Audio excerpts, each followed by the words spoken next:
नमस्ते investors. This is Dhruv Bajaj from smart Singh services. Stock market एक ऐसी जगह है जहाँ पे आप ऑन अ डेली बेसिस कुछ न्यू न्यू कंसेप्ट सीखते रहते हो। तो रिसेंटली मैंने एक बहुत न्यू कंसेप्ट सीखा था। तो हम सबको मालूम है कि रिसेंटली टाटा सन्स के आईपीओ के बारे में काफ़ी चर्चा हो रही है मार्केट में। एंड उसकी वजह से काफ़ी सारे टाटा ग्रुप की जो कंपनीज है उनके शेयर प्राइसेस बहुत रनअप हो रहे हैं। बट ये जो मेरे को एक इंटरेस्टिंग कंसेप्ट मालूम पड़ा, that is of compulsory listing of certain companies in market. तो इस वीडियो में हम पहले तो बात करेंगे कि टाटा सन्स का सडनली आईपीओ आ क्यों रहा है। एंड ये एकदम से न्यूज़ क्यों फ्लोट हो रही है। इज इट बिकॉज कोई ऑपरेटर चाहता है कि स्टॉक प्राइस बढ़े, या फिर कोई एक्चुअली फंडामेंटल रीजन है बिहाइंड दिस। तो फर्स्टली हम समझेंगे कि टाटा सन्स का आईपीओ आ क्यों रहा है। Second important thing that I notice is कि काफी सारे अच्छे इन्वेस्टर्स ने काफी interesting tweet threads and YouTube videos बनाई है रिगार्डिंग दिस पर्टिकुलर सब्जेक्ट, कि क्यों टाटा केमिकल्स बहुत बेनिफिट कर रहा है because of the IPO of Tata Sons. But एक जो काफी लोग वर्ड यूज कर रहे हैं, that is of holding company discount, जो आई फील कि काफी सारे इन्वेस्टर्स को आइडिया नहीं होगा ये मतलब क्या होता है इसका। तो इस वीडियो में सेकंडली हमें समझने की ट्राई करेंगे कि होल्डिंग कंपनी डिस्काउंट होता क्या है, या holding company as a whole concept क्या है। Lastly we will try to see कि जो टाटा केमिकल्स के बारे में बात हो रही है वो हमारे पैरामीटर्स में कैसे स्टैकअप होता है, एंड हमारा पर्सनली क्या व्यूज है उसके regarding. So with that being said, let's start the session. So ये न्यूज़ काफ़ी वायरल हुई थी that if Tata Sons brings out IPO which listed Tata stock will gain the most. So हमको भी पहले इनिशियली थोड़ा बहुत आइडिया लगा था इस पर्टिकुलर ये इन्फॉर्मेशन के बारे में, बट हमने तब इतना एम्फोसिस नहीं दिया था to be honest. And after reading tweet threads by very good investors like Ishan Tanna, we got to know कि अच्छा इतनी इंटरेस्टिंग अपॉर्चुनिटी बन सकती है। So we started digging deeper. But और सडनली ये अनाउंसमेंट या ये जो न्यूज़ है वो हर जगह कितनी वायरल हो गई, स्पेशली मार्च 5th और 6th वाले दिन ही। तो again we will talk about कि एक तो सडन आईपीओ का रीजन क्या है, टाटा केमिकल क्यों राइज कर रहा है, and is there any value left. So Spark Capital करके एक इन्वेस्टमेंट एडवाइजरी फर्म है। वो लोग रिसेंटली एक आर्टिकल लाए थे रिगार्डिंग रिसर्च रिपोर्ट लाए थे कि क्यों टाटा सन्स का आईपीओ आने वाला है in September 2025, and Tata Chemicals कैसे बेनिफिट कर सकता है। But before that Tata Sons का आईपीओ आ क्यों रहा है, क्या रीजन है उसके बिहाइंड। तो आरबीआई ने एक लिस्ट रिलीज करी थी लास्ट ईयर में, जहाँ पे उन्होंने एनबीएफसीज को डिफरेंट लेवल पे बांटा था। बेस लेयर हो गया, आपका अपर लेयर हो गया। एंड उसमें जो अपर लेयर था उसमें टाटा सन्स प्राइवेट लिमिटेड जो है उसको इंक्लूड करा था as a category of NBFC. तो अभी इसमें ये चलो कैटेगराइजेशन तो हो गया था। तो इसमें कैटेगराइजेशन जो था उसमें एक रूल था कि जब भी आपको इस पर्टिकुलर कैटेगराइजेशन में आ जाओगे, दैट इज अपर लेयर में आ जाओगे। अभी अपर लेयर में जनरली वो पर्टिकुलर एनबीएफसी या कोर इन्वेस्टमेंट कॉर्पोरेशंस को डालते थे जिनका इकोनॉमी में बहुत मेजर इंपॉर्टेंस और वैल्यू है, एंड अगर उसमें कुछ भी इशू आ गया तो ओवरऑल इकोनॉमी में काफी मेजर इंपैक्ट आ सकता है। इसलिए सारे मेजर जो एनबीएफसी से जो भी फंड हाउस, बड़े मतलब जो फैमिली हाउसेज है, जैसे बजाज फाइनेंस हो गया, टाटा सन्स हो गया, एलएनटी हो गया, ये लोग सबको इस पर्टिकुलर ये कैटेगरी में इंक्लूड करा था। तो इसका बेसिकली ये रूल था कि जैसे ये इस पर्टिकुलर कैटेगरी में आएंगे उसके within 18 to 24 months I guess, नहीं सॉरी 3 इयर्स के अंदर आपको आइडेंटिफाई जब हो गए हो उसके बाद आपको लिस्ट होना पड़ेगा। तो इसमें ये गाइडलाइन था। तो जैसे ये सितंबर 2023 में लिस्ट ये आया था इसका, ये कि कैटेगराइज हो चुका है इसमें। तो with in next 3 years it was expected कि टाटा सन्स को आईपीओ लाना पड़ेगा। तो ये न्यूज़ काफी टाइम से थी बट किसी ने इतना फोकस नहीं करा था अनटिल जब स्पार्क कैपिटल ने अपनी ये रिसर्च रिपोर्ट निकाली थी ऐसे। तो अब ये थॉट आएगा कि एनबीएफसी तो नहीं हुआ ये, तो इसमें क्यों टाटा सन्स का नाम आ रहा है, क्योंकि Tata Sons is basically nothing but एक होल्डिंग कंपनी है जिसका सारी टाटा ग्रुप की कंपनीज में इन्वेस्टमेंट है। तो ये तो कहीं से भी एनबीएफसी नहीं हुआ। बट इसमें बेसिकली एक ये रूल था इनका कि जो भी बहुत मेजर कॉर्पोरेशन होगा तो एनबीएफसी के साथ साथ कोर इन्वेस्टमेंट जो इन्वेस्टमेंट कंपनीज है उसको भी ये लोग ने अपने कैटेगराइजेशन में इंक्लूडेड रखा था। एंड सिंस टाटा सन्स की जो इन्वेस्टमेंट्स है वो बहुत मेजर कंपनीज में है जिनका overall currently value is close to 16 lakh crore, तो इसलिए उसको भी कैटेगराइज करा था in the upper layer NBFC वाला फिगर में। तो अपन को अब ये समझ में तो बेसिकली आ गया कि क्यों सडनली टाटा सन्स का आईपीओ आ रहा है एंड क्यों मार्केट में एकदम से इसकी इतनी बात होनी स्टार्ट हो गई है। तो इसका इम्पैक्ट क्या होगा बाकी सब टाटा ग्रुप की कंपनीज में। तो हम जैसे देख सकते हैं कि टाटा ये सन्स जो है उसका बाकी जो भी टाटा ग्रुप की लिस्टेड कंपनीज है उसमें ऐसा पर्टिकुलर इन्वेस्टमेंट है जिसमें सबसे ज्यादा इन्वेस्टमेंट उसका टाटा कंसल्टेंसी सर्विसेज से आता है। And as Tata Consultancy Services is the biggest company in Tata group, तो अल्टीमेटली इसका जो मेजर पोर्शन ऑफ जो वैल्यू आता है टाटा सन्स का, that comes primarily from Tata Corporation, Tata communication, that is Tata Consultancy Services, sorry, that is TCS. So अब इसका जो वैल्यू है ये सब कंपनीज का लिस्टेड यूनिवर्स में, that comes at around 16 lakh crore. And इसकी जो अनलिस्टेड एंटिटीज है काफी सारी, उसमें भी इसका जो इन्वेस्टमेंट है उसका वैल्यू इज अराउंड 60,000 करोड़। तो अपन को दिख रहा है कि अराउंड 16 लाख करोड़ से 17 लाख करोड़ का तो नॉर्मली वैल्यू आ जा रहा है इसकी सब लिस्टेड जो भी इन्वेस्टमेंट्स है उसका। साथों साथ इसने अभी एक नई एक सब्सिडरी बनाई है टाटा इलेक्ट्रॉनिक्स करके, जिसपे लोग काफी सारा इन्वेस्टमेंट्स कर रहे हैं towards EV battery and semiconductor.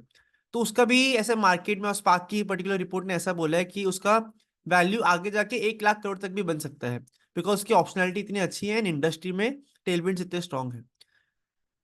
सो ये टाटा सन्स का होल्डिंग कंपनी का स्ट्रक्चर था। बट अगेन मैं जब बार बार होल्डिंग कंपनी कह रहा हूँ, ये होल्डिंग कंपनी एग्जैक्टली होता क्या है?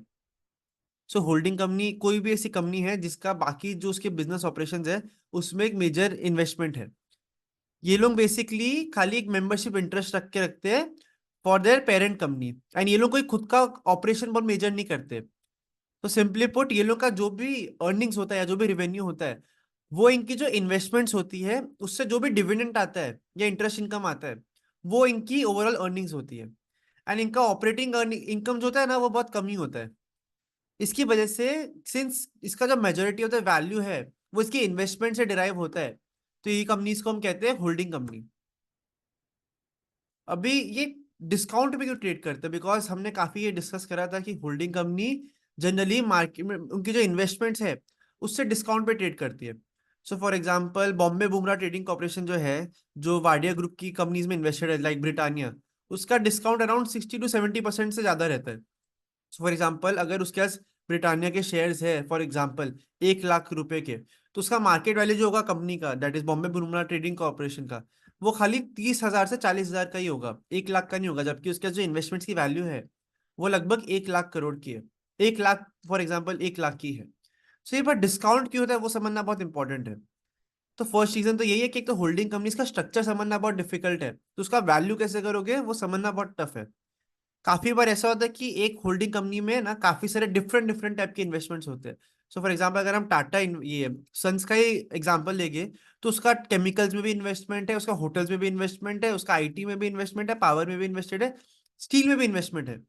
अभी ये सब बहुत डिफरेंट डिफरेंट टाइप के बिजनेस है जिनको मार्केट काफी अलग अलग टाइप का वैल्यूएशन देता है। सो ऐसा पॉसिबिलिटी होता है since market doesn't want to invest in other type of businesses. So for example अगर मैं कोई इन्वेस्टर हूँ, तो I would prefer to invest in steady state business like TCS या फिर Tata Elxsi rather than investing in Tata steel.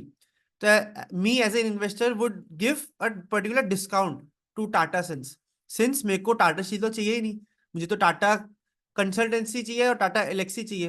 तो मैं उस हिसाब से उसको वैल्यू करूंगा, जिसके से उसकी जो बाकी वाली होल्डिंग होगी उसकी ऑल द मार्केट में अच्छी वैल्यू दिख रही होगी, बट मैं उतना पे करने के लिए विलिंग नहीं हूंगा। इसलिए एक तो ये कॉम्प्लेक्सिटी होने के चक्कर में और काफी सारे डिफरेंट डिफरेंट बिजनेसेस में इन्वेस्टमेंट होने के चक्कर में इसका जो वैल्यू होता है जनरली वो डिस्काउंट पे ट्रेड करता है। फिर ये जो होल्डिंग कंपनीज होती है वो जनरली प्रमोटर रन होती है, इसमें प्रमोटर का बहुत मेजर स्टेक होता है।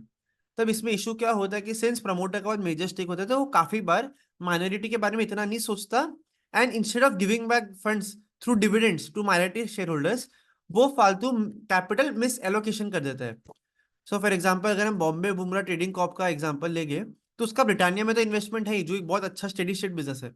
बट द सेम टाइम उसका बॉम्बे डाइंग जो टेक्सटाइल बिजनेस है उसमें भी इन्वेस्टमेंट है, उसके साथ में टी ऑपरेशंस में भी इन्वेस्टमेंट है, साथ में गो एयरलाइन करके जो एक कंपनी इनकी एयरलाइन थी जो भी शायद से बैंकरप्ट भी हो चुकी है, उसमें भी इन्वेस्टमेंट था। तो आज कोई शेयर होल्डर है जिसको अगर सोच रहा है कि बॉम्बे बुमरा ट्रेडिंग कॉर्पोरेशन को ब्रिटानिया से बहुत अच्छा डिविडेंड मिल रहा है, बट अगर वो डिविडेंड हमको एज अ शेयर होल्डर नहीं दे रहा, जबकि वो बाकी पुअर बिजनेसेस में री इन्वेस्ट कर रहा है, जिससे मे बी वो पैसा वापस शेयर होल्डर को दिखेगा ही नहीं। तो उस चक्कर में ऐसे जब कॉम्प्लेक्स बिजनेसेस होते हैं जिसमें मैनेजमेंट पैसा को मिसअलोकेट कर सकती है, तो उसकी वजह से भी ये सब थोड़ी कंपनीज डिस्काउंट पे ट्रेड करती है, ये अजम्पशन लेके कि ये मैनेजमेंट तो हमको डिविडेंड्स को दे नहीं रहे, तो ये पैसा ये मिसअलोकेट कर सकते हैं ऐसा। तो this is just an example, and I am not saying कि वो लोगों ने मिसअलोकेट करा है या नहीं करा है, that is the second thing. And lastly कि ये लोग की जो वैल्यूएशन होती है वो जनरली लिक्विडेशन के हिसाब से होती है।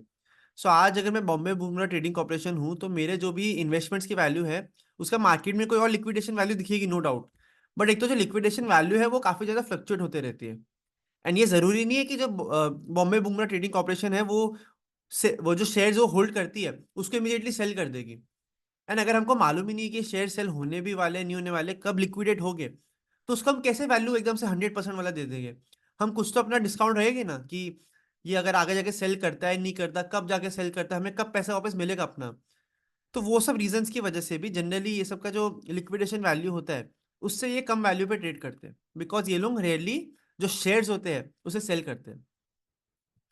अभी होल्डिंग कंपनी जो स्ट्रक्चर है उसको एनालाइज कैसा करना चाहिए, तो 2.2 करके एक बहुत अच्छी इन्वेस्टमेंट एडवाइजरी फर्म है, पीएमएस ये बेसिकली, उन्होंने एक बहुत इंटरेस्टिंग आर्टिकल लिखा था regarding how to analyse holding companies. तो उनका जो बेसिकली स्ट्रक्चर है कि कैसे उनका क्या स्ट्रैटेजी है behind investing in holding company, वो ये है कि वो फर्स्टली फोकस करते हैं कि जो अंडरलाइंग पोर्टफोलियो कंपनी है। So for example Kama holding करके एक होल्डिंग कंपनी है, जिसका एसआरएफ करके एक केमिकल कंपनी है, उसमें बहुत मेजर इन्वेस्टमेंट है। तो अब अगर आज मैं कामा होल्डिंग में बेट करने की ट्राई सोच रहा हूँ, तो ये लोग ऐसा कहते हैं कि फर्स्टली आपको अगर अंडरलाइन का जो बिजनेस है, विच इन कामा होल्डिंग्स केसेस एसआरएफ, अगर आपको एसआरएफ के बिजनेस ओवरऑल काफी अच्छा लगता है, तो ही आप जाके कामा होल्डिंग में इन्वेस्ट करने का पहले थॉट बनाओ। सो फर्स्ट क्राइटेरिया मेरा यही होगा कि जहाँ पे उसकी इन्वेस्टमेंट्स है, वो इन्वेस्टमेंट्स आपको लगती है कि इतनी वैल्यूएबल है, या वो बिजनेस आगे जाके ग्रो होता रहेगा या नहीं होता रहेगा। बिकॉज हमने जैसे डिस्कस करा कि मेजोरिटीज का जो रिटर्न आता है वो लिक्विडेशन से नहीं आता, बिकॉज ये जो होल्डिंग कंपनीज है वो रेयरली अपनी जो भी शेयर होल्डिंग है उसको लिक्विडेट करती है। तो जनरली ये लोग, अगर हम अज्यूम कर रहे हैं कि ये लोग हमेशा एक पर्टिकुलर डिस्काउंट पे फॉर एग्जांपल ट्रेड करेगा, तो मेरा रिटर्न वहीं से आएगा जब इसका जो अंडरलाइंग इन्वेस्टमेंट्स है उसकी वैल्यू बढ़ते रहेगी। तो सो फॉर एग्जांपल किसी भी इन्वेस्टमेंट की मेरी वैल्यू 100 रुपये है, एंड मेरा जो डिस्काउंट है वो 10% है फॉर एग्जांपल, तो मेरा जो शेयर का वो होगा, मतलब होल्डिंग कंपनी का जो वैल्यू होगा वो 90 रुपीज होगा। तो हमेशा 10 रुपये का डिस्काउंट, 10% का डिस्काउंट फॉर एग्जाम्पल रहेगा। नाउ व्हाट इफ अगले साल जाके ये डिस्काउंट 10% का 10% ही रहे, बट जो मेरा इन्वेस्टमेंट वाली जो कंपनी है उसका जो शेयर प्राइस का ग्रोथ है, जो उसका जनरली अर्निंग्स ग्रोथ को मिरर करता है, वो 20% हो।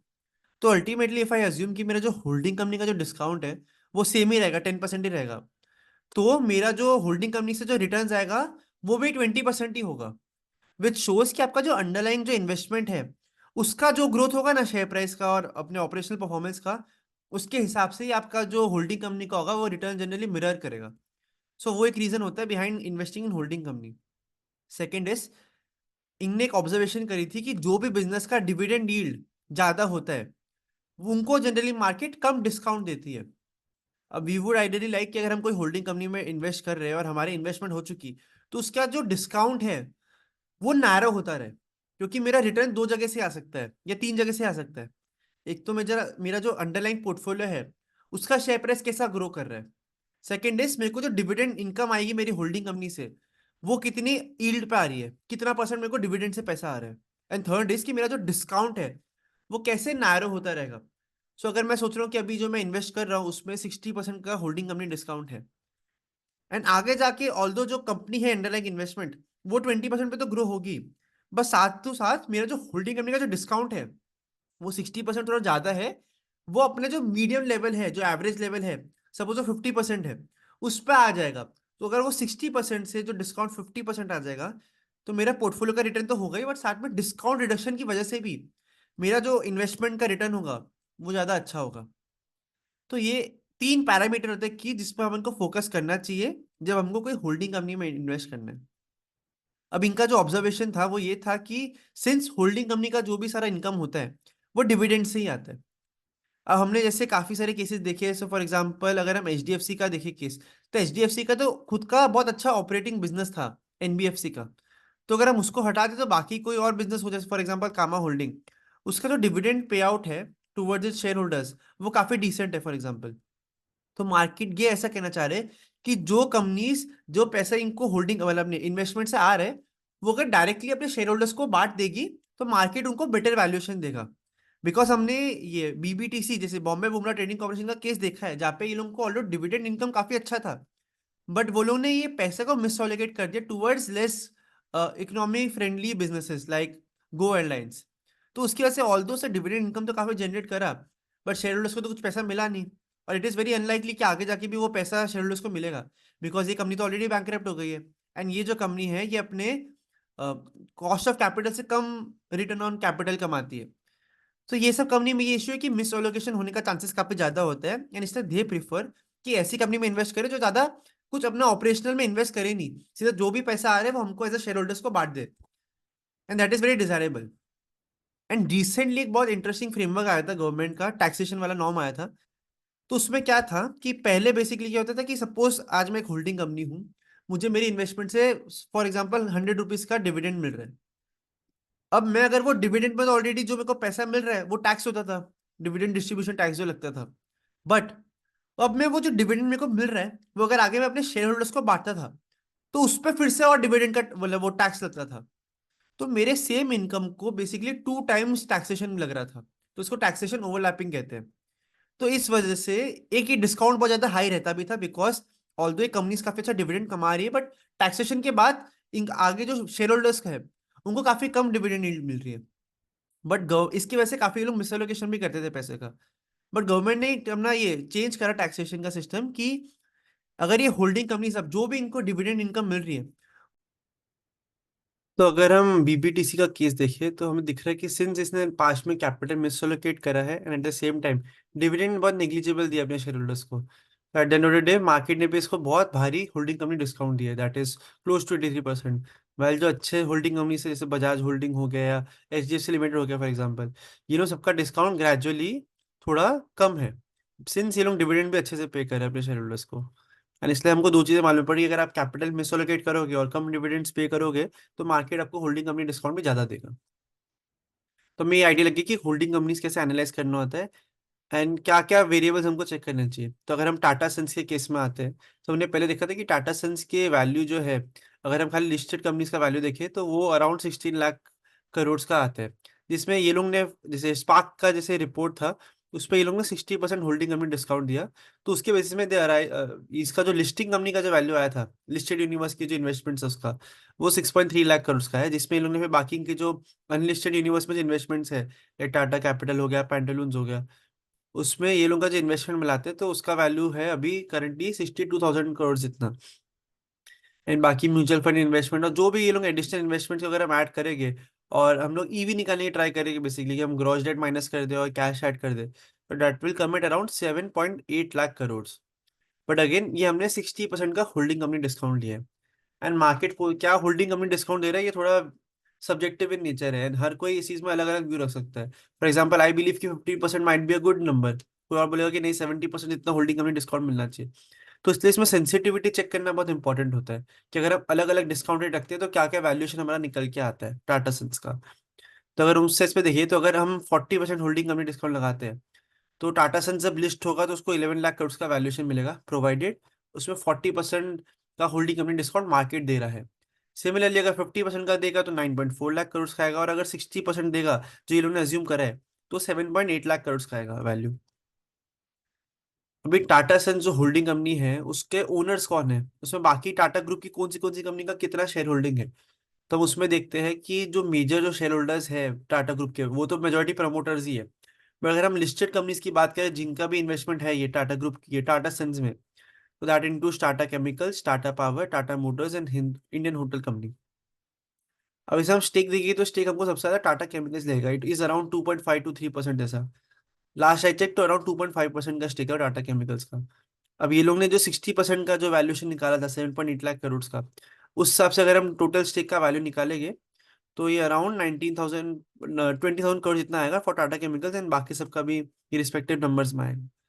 अब इंटरेस्टिंग चीज ये है कि बाकी सबका जो मार्केट कैप है बी टाटा मोटर्स या टाटा पावर, वो बहुत ज्यादा लाखों करोड़ों में जाता है, जबकि टाटा केमिकल्स का market cap at the time of making this video is around 30,000 crore. उस हिसाब से अगर हम 50% होल्डिंग कंपनी डिस्काउंट लेते हैं instead of 60% holding company discount, तो अगर आप सोचोगे तो around 70 to 80% of the overall market cap जो है उसका value is equal to the stake of just Tata Sons. तो टाटा केमिकल्स का जो करंट जो मार्केट कैप है उसका अराउंड 80% जितना, तो उसके पास ये टाटा सन्स में इन्वेस्टमेंट्स ही है जो कि 24,000 करोड़ का वैल्यू का आता है। बट अगेन हमने इसे समझा कि होल्डिंग कंपनी जो होती है उस पर भी एक डिस्काउंट लगता है। तो आज अगर टाटा सन्स लिस्ट हो रही है और टाटा केमिकल्स के पास टाटा सन्स के इन्वेस्टमेंट्स है, तो एक तरह से टाटा केमिकल्स भी टाटा सन्स की होल्डिंग कंपनी जैसी हो गई, बिकॉज उसके पास नॉन ऑपरेटिव इन्वेस्टमेंट्स है इन अदर ग्रुप कंपनी। तो हम उस हिसाब से 50% का होल्डिंग कंपनी डिस्काउंट लगा के अगर देखते हैं, तो इसका वैल्यू आता है खाली स्टेक का 24,000 करोड़ का।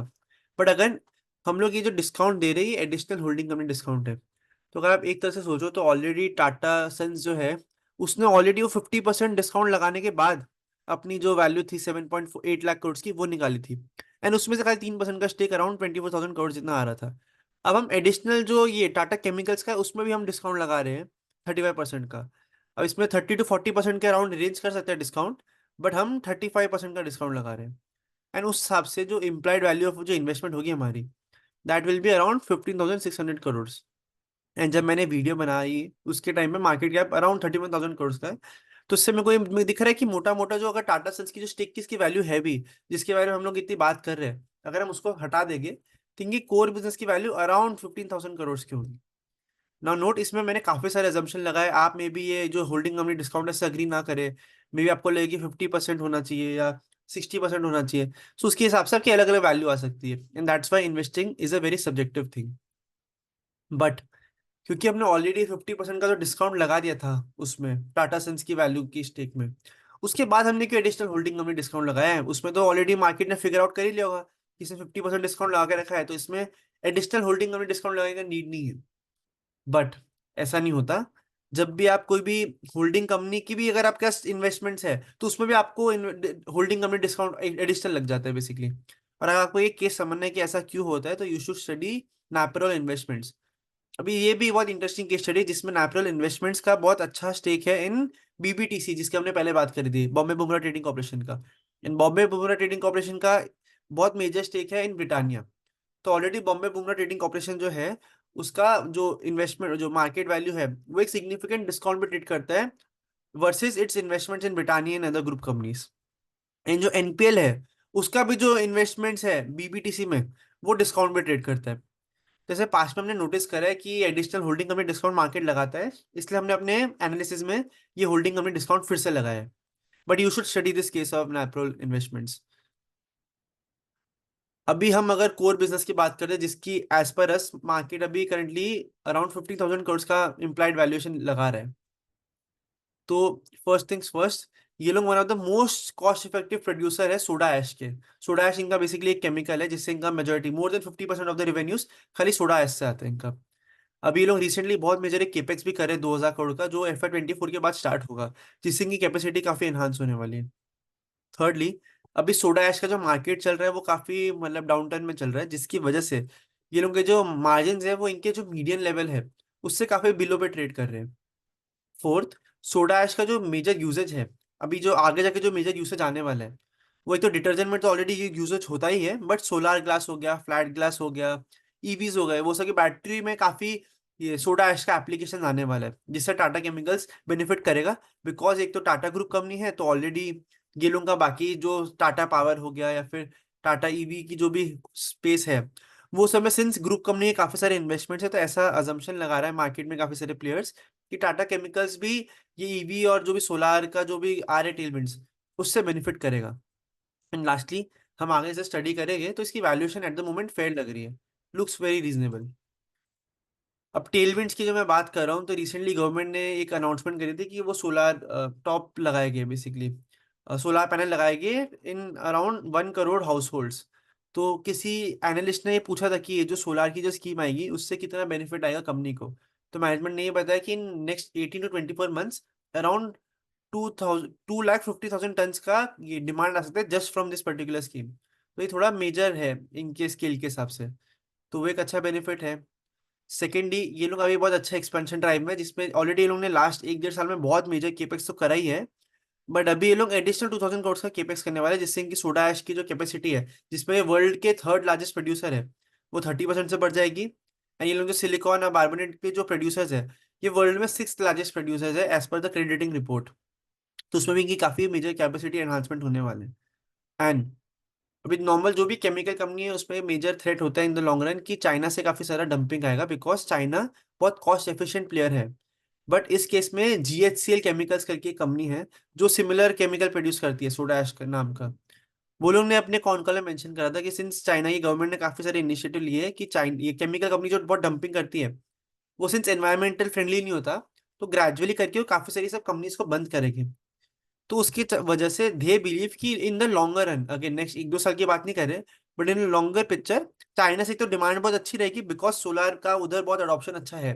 But the same time China में उतना प्रोडक्शन नहीं होगा ये सोडा ऐश का, सिंस गवर्नमेंट ही करने नहीं देगी बिकॉज काफी पॉल्यूशन होने के चांसेस होते हैं, जिसकी वजह से जो इंडियन प्रोड्यूसर्स है उनको in the long run benefit हो सकता है। सो ये थोड़े बहुत टेलविंड जो हमको रिसेंट में दिख रहे वो है। एंड अगेन मैंने बात करा था कि ये one of the most cost efficient producer है, तो इसका रीजन क्या है? तो आप जो ये सोडा ऐश होता है इसको आप दो तरीके से बना सकते हो, एक तो आप नेचुरल सिंथेसिस से बना सकते हो, एंड एक आप ये केमिकल सिंथेसिस करो जो मतलब आर्टिफिशियल प्रोसेस है, उसके थ्रू आप सोडा ऐश बना सकते हो। अब इशू क्या है कि यूएस और थोड़े पॉकेट्स है जहाँ पे नेचुरली सोडा ऐश मिल जाता है, तो उसमें इनका बहुत ज्यादा एक्सपेंस नहीं जाता है टूवर्ड्स माइनिंग या सिंथेसिस करने में। एंड इनका सिंस बहुत मेजर पोर्शन ऑफ जो कैपेसिटी है वो यूएसए में है, तो नेचुरली ये लोग one of the most cost effective producer बन जाते हैं ये पर्टिकुलर केमिकल के वर्सेस इट्स पीयर्स। तो उस सेंस में इसके मार्जिन भी बाकी सब पीयर से बेटर रहते हैं। And as a result of which अगर आप कोई कमोडिटी बिजनेस में है, हमने जो पहले भी बात करी है, तो उसमें one of the key benefits आप जो रख सकते हो वो ये है कि आप कॉस्ट इफेक्टिव प्रोड्यूसर हो, जो ये है in soda ash chemistry. But हमने पॉजिटिव से देखे, बट इसमें काफी सारे नेगेटिव्स भी चल रहे हैं। जो आपने अगर रिसेंटली कोई न्यूज पढ़ी हो तो उसमें ये ऑब्जर्वेशन आ रहा है कि सोडा ऐश इंडस्ट्री बहुत डाउन टर्न में जा रहा है बिकॉज एक तो डंपिंग काफी हो रही है चाइना से, एक तो चाइना का थोड़ा मार्केट में ग्रोथ काफी कम हो गया रिसेंट टाइम्स में बिकॉज रियल एस्टेट थोड़ा सफर कर रहा है उधर। And since China is one of the major consumers of this particular soda ash chemical, तो उधर से डिमांड कम अच्छी आ रही है। Eight the same time China में रिसेंटली काफी अच्छा कैपेसिटी एडिशन हो रहा है इन सोडा ऐश, तो उसकी वजह से वो लोग बाकी सब कंट्रीज में काफी सारा डंपिंग भी कर रहे हैं। सिमिलरली यूरोप रीजन हो गया, वहां पे भी डिमांड काफी अभी हिली पड़ी है बिकॉज उधर रिसेशनरी कंडीशन चल रहा है, but at the same time Europe में भी अच्छा प्रोडक्शन होता है, तो उधर से भी डंपिंग हो रहा है एंड यूरोप में डिमांड इतनी है नहीं। तो ओवरऑल अभी ये ये टाटा केमिकल्स का हम अगर कॉन कॉल देख ले, डीसीडब्ल्यू का कॉल कॉल देख ले या जीएचसीएल का कॉन कॉल देख ले, सब लोग सेम बात बता रहे हैं कि अभी थोड़ा इशू चल रहा है, अभी सप्लाई मार्केट में ज्यादा है in comparison to the demand. And अभी कब बॉटम होगा ये किसी को भी आइडिया नहीं है। ऑल आर होपिंग कि विद इन नेक्स्ट 12 मंथ्स थोड़ा इंडस्ट्री बॉटम हो जाए, बट स्टिल करंटली काफी सारे रिस्क है ये पर्टिकुलर इंडस्ट्री में and it is going through very poor time. And अगर हम सोडा ऐश का भी प्राइसेस देखें तो पोस्ट कोविड अराउंड 2021-22 पीरियड में ये प्राइसेस बहुत ज्यादा शॉर्ट अप हो गए थे बिकॉज ये तो डिमांड काफी अच्छी बढ़ी थी, eight the same time market में सप्लाई थोड़ा कम था स्पेशली फ्रॉम चाइना। तो उस वजह से प्राइसेस एकदम से बहुत एक्स्ट्रॉर्डिनरीली ग्रो हुए थे, जिसकी वजह से आप जीएचसीएल केमिकल देख लो, टाटा केमिकल देख लो या डीसीडब्ल्यू लिमिटेड देख लो, सबके मार्जिन बहुत ज्यादा एक्सपांड हो गए थे। बट अगेन जो प्री कोविड लेवल्स थे उस पर फिर से आ गए ये प्राइसेस, सिंस अगेन जो मैंने बात करी कि वीक डिमांड सिनेरियो है, यूरोप हो गया, यूएस हो गया, चाइना में डंपिंग आ रही है चाइना से, टर्की के थ्रू काफी सारे यूरोपियन मैन्युफैक्चरर्स भी डंपिंग कर रहे हैं। एंड ओवरऑल जो सोडा ऐश का जो प्राइसेस है वो 3500 का जो पीक था उससे गिर के अभी कुछ 2100 पे आ गए। तो बहुत मेजर डाउनफॉल आ चुका है, जैसे इसमें बताया कि विद इन बिगिनिंग ऑफ 2024 से भी जो प्राइसेस है सोडा ऐश के वो अराउंड 25% गिर चुके हैं ऑलरेडी। तो ऑल्दो टाटा केमिकल्स का शेयर प्राइस बहुत बढ़ रहा है, बट अपन को ये समझना बहुत इंपॉर्टेंट है कि इसका जो की केमिकल है उसका करंटली थोड़ा मार्केट में डाउन टर्न चल रहा है सर। सो अगर हमने कंक्लूजन में ये समझे कि टाटा इसकी जो सन्स की जो वैल्यू होगी वो around 50% of the current market cap justify करती है, पर बाकी जो 50% ऑफ द मार्केट कैप आएगा वो इसके फंडामेंटल वैल्यू से आएगा। तो फंडामेंटली बिजनेस कैसा परफॉर्म कर रहा है, तो हम देख सकते हैं कि इसके जो मार्जिन है मैंने बात की थी 2020 में 22 के पीरियड में इसके मार्जिन बहुत ज्यादा एक्स्ट्रॉर्डिनरीली एक्सपांड हुए थे, सिंस जो रियलाइजेशन थी वो काफी ज्यादा बढ़ गई थी। एंड उसके बाद अगर हम रीसेंट क्वार्टर देखें तो उसका परफॉर्मेंस काफी पुअर था एंड मार्जिन ऑलमोस्ट बॉटम पे आ गए, 15% पे आ गए। And I am not saying कि इससे नीचे जा भी नहीं जाएंगे बिकॉज आई फील कि नेक्स्ट 1-2 क्वार्टर और पुअर हो सकते हैं। एंड अभी जो मैंने कॉन कॉल्स पढ़ी उससे ये मेरे को मालूम पड़ा कि अभी मंगोलिया से काफी सारा सप्लाई आना स्टार्ट हो गया है in soda ash. At the same time China कुछ 1 to 2 मिलियन मेट्रिक टन का कुछ कैपेसिटी ऐड कर रहा है इन दिस पर्टिकुलर केमिकल, तो उधर से भी काफी सप्लाई आने के चांसेस ज्यादा है। तो शॉर्ट टर्म में हेडविंड्स है ये पर्टिकुलर इंडस्ट्री में। तो अगर मैं इनका जैसे लास्ट ईयर का अगर हम कंसोलिडेटेड पैट देखें तो दैट वाज अराउंड 1300 करोड़। तो मैं FY 25 का अगर कंजर्वेटिव पैट लूँ क्योंकि उस टाइम पे ही ये टाटा सन्स का लिस्टिंग होगा अज्यूमिंग दैट, तो उसका जो कंजर्वेटिव मैं पैट लूंगा तो that will be around 1000 crore का। अगेन ये बहुत रूडिमेंट्री नंबर है, आपका नंबर वेरी कर सकता है इससे। एंड इसको थोड़ा वैल्यू करना कॉम्प्लेक्स इसलिए भी है बिकॉज अभी टाटा केमिकल्स का 55% स्टेक है रैलिस इंडिया करके एक एग्रोकेमिकल कंपनी जो टाटा ग्रुप की कंपनी है, एंड वो भी लिस्टेड कंपनी है। एंड वो बिकॉज 55% स्टेक है तो उसके जो नंबर्स होते हैं वो कंसोलिडेटेड फिगर्स में भी आते हैं। तो अगर हम खाली रैलिस की बात करें तो रैलिस का बिजनेस में भी काफी ज्यादा सफर कर रहा है लास्ट 1-2 साल में, because agrochemical industry as a whole India में अच्छे से परफॉर्म नहीं कर रही है। तो लास्ट ईयर उन लोगों का profit was around 230 to 200 crore का, एंड आई एम एक्सपेक्टिंग कि इस साल उससे थोड़ा कम ही होगा। तो उसका अगर हम मार्केट कैप देखें तो that is around 5,500 crore at the moment. And since इसका 50% स्टेक है तो अराउंड 3,000 करोड़ जैसा ये टाटा केमिकल्स का होल्डिंग आता है इन रैलिस। बट अगर अगेन हमने देखा है कि ये सब कंपनीज में होल्डिंग कंपनी डिस्काउंट होता है, तो अगर हम उसमें होल्डिंग कंपनी डिस्काउंट लगाते हैं 50% का, फॉर अज्यूमिंग दैट, तो अराउंड 1,500 करोड़ जितनी वैल्यू इसकी रैलिस से आती है। तो अगर मैं रैलिस की उस सेंस से वैल्यूएशन ले रहा हूँ तो मैं अपनी जो पैट की कैलकुलेशन होगी उसमें जो रैलिस का जो अर्निंग्स आता होगा उसको मैं इंक्लूड नहीं करूंगा, सिंस मैं होल्डिंग कंपनी की तरह उसकी वैल्यूएशन करने की ट्राई कर रहा हूँ। And since as it is वो कंपनी अभी थोड़ा परफॉर्म कम अच्छा कर रही है तो उसका पैट का contribution is very low, around 150 crore जैसे बैठेगा। तो इन दैट सेंस मैं देखूँ तो इसका अगर मैं कंजर्वेटिव पैट लेता हूँ रैलिस को हटा के तो that comes at around 1,000 crore, because ये कैपेसिटी एडिशन भी कर रहा है अभी नेक्स्ट 2-3 ईयर्स में। एंड अगेन ये बहुत नंबर से ये फॉल्टर कर भी सकता है, मे बी कभी अचीव ना भी करे, या मे बी इससे बहुत ज्यादा अच्छा भी अचीव कर ले, because at the end of the day ये केमिकल है, एंड केमिकल की जो प्राइसिंग होती है उससे इसके ओवरऑल पार्ट काफी डिटरमाइन होते हैं।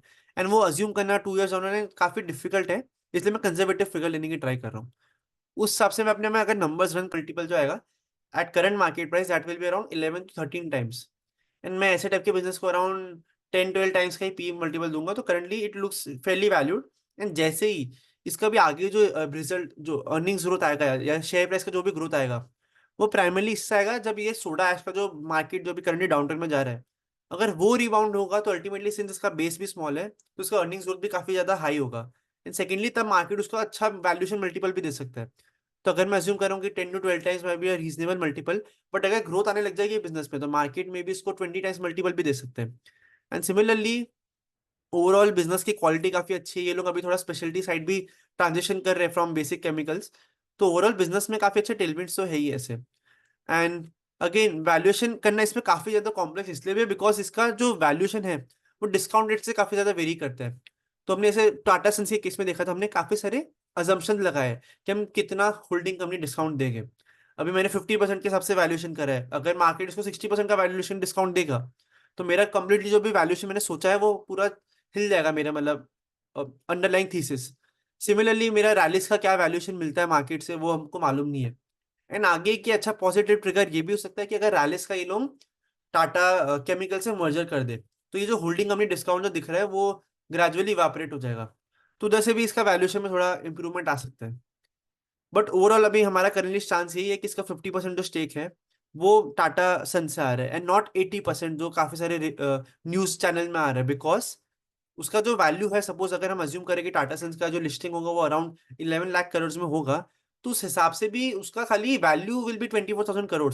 बट मार्केट उसको जो होल्डिंग कंपनी डिस्काउंट लगाए वो तो अलग है ही ना, तो उसके हिसाब से इसका वैल्यू 80% नहीं अराउंड 50% जैसा आएगा। इन बाकी जो बिजनेस का जो कोर बिजनेस है उससे इसका वैल्यूएशन जस्टिफाई होना चाहिए। तो ओवरऑल ये जो लिस्टिंग का जो न्यूज़ है वो काफी पॉजिटिव है। एंड आइडियली हमको भी आइडिया लग गया कि सिंस ये लिस्टिंग का रूल कंपलसरी है जो शायद से पहले किसी को मालूम ही नहीं था, इसकी वजह से सडनली ये स्टॉक प्राइस काफी न्यूज में भी आ रहा है एंड इसका रनअप भी बहुत स्ट्रांग हो रहा है। बट हमें थोड़ा केयरफुल होकर ओवरऑल बिजनेस को सोच के इसमें डिसीजन लेना चाहिए and not just because of this particular news, because इसका भी स्टिल 50% ऑफ द वैल्यू जो है उसे कोर बिजनेस से ही आ रहा है। एंड अगर हम करंट नंबर्स लेके तो ये वैल्यूएशन रीजनेबल ही लगता है, बट आगे जो भी इसका शेयर प्राइस का ग्रोथ आएगा वो इसका जो कोर बिजनेस अगर इंप्रूवमेंट आएगा तो नेचुरली वो बिजनेस अच्छा करेगा। So that's it from my side, and if you like their analysis and if you have some other views regarding this particular business then feel free to share in the comment section below. Thank you so much for watching this session.